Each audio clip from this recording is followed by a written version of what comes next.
தாய்மை என்பது கர்த்தரிடத்திலிருந்து கிடைத்த ஒரு அற்புதமான பரிசு, மிகவும் சவாலானதும் கூட.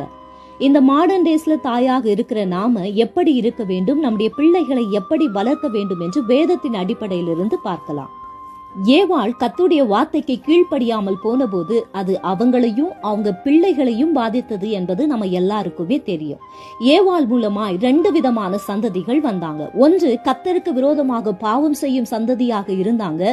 அதே நேரத்துல கர்த்தரை ஆராதிக்கும் பரிசுத்த சந்ததியையும் ஏவாள் மூலமாய் ஆண்டவரால உருவாக்க முடிந்தது. நாம எடுக்கிற முக்கியமான முடிவுகள் நம்முடைய பிள்ளைகளை பாதிக்கும். ஒரு தாயாக நம்முடைய பிள்ளைகளுக்கு நாம ஒரு சிறந்த முன்மாதிரியாக இருக்க வேண்டும். நாம எப்படிப்பட்ட பிள்ளைகளை உருவாக்க போகிறோம்?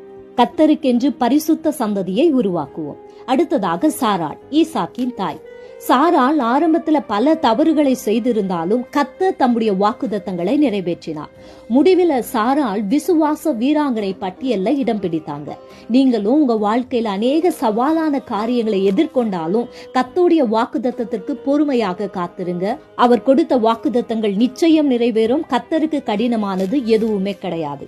அடுத்ததாக யோகபேத், மோசேயின் தாய். மோசேயின் தாய் தன் வாழ்வில எத்தனை தடைகள் வந்தாலும் தைரியமாய் மோசேயை பாதுகாத்தாங்க. நைல் நதியில மோசேயை கொண்டு போய் வைத்த போது கர்த்தரை நம்பி அந்த குழந்தையை தேவனிடத்துல ஒப்பு கொடுத்தாங்க. அந்த விசுவாசத்தை ஆண்டவர் கனம் பண்ணினார். அதே போல உங்க பிள்ளைகளுடைய எதிர்காலத்தை ஆண்டவர் கையில ஒப்பு கொடுங்க. நிச்சயமாய் அந்த பிள்ளைகளுடைய எதிர்காலத்தை கர்த்தர் ஆசீர்வாதமாகவே வைப்பார். அடுத்தது அன்னாள், சாமுவேலின் தாய். அநேக வருடங்களாக குழந்தை இல்லாமல் இருந்தது. அன்னாள் ஜெபித்தாங்க. கர்த்தர் சாமுவேலை கொடுத்தார். அந்த குழந்தைய தேவனுக்கே ஒப்பு கொடுத்தாங்க. அந்த பிள்ளை வளர்ந்து இஸ்ரவேல் தேசம் முழுவதற்கும் ஒரு சிறந்த தலைவனாய் கர்த்தர் வல்லமையாய் எடுத்து பயன்படுத்தினார்.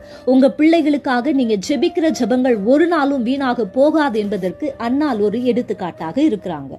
அடுத்ததாக மரியாள், இயேசுவின் தாய்.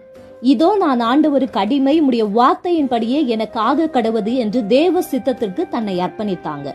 உங்க பிள்ளைகளை குறித்து ஒரு சிறப்பான திட்டம் ஆண்டவருக்கு உண்டு.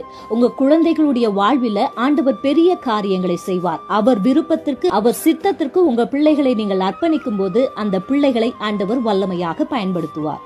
தீமோத்தேயு என்னும் ஒரு நல்ல ஊழியன் உருவாகுவதற்கு அவன் தாயும் அவன் பாட்டியும் ஒரு நல்ல உதாரணமாக இருந்தாங்க.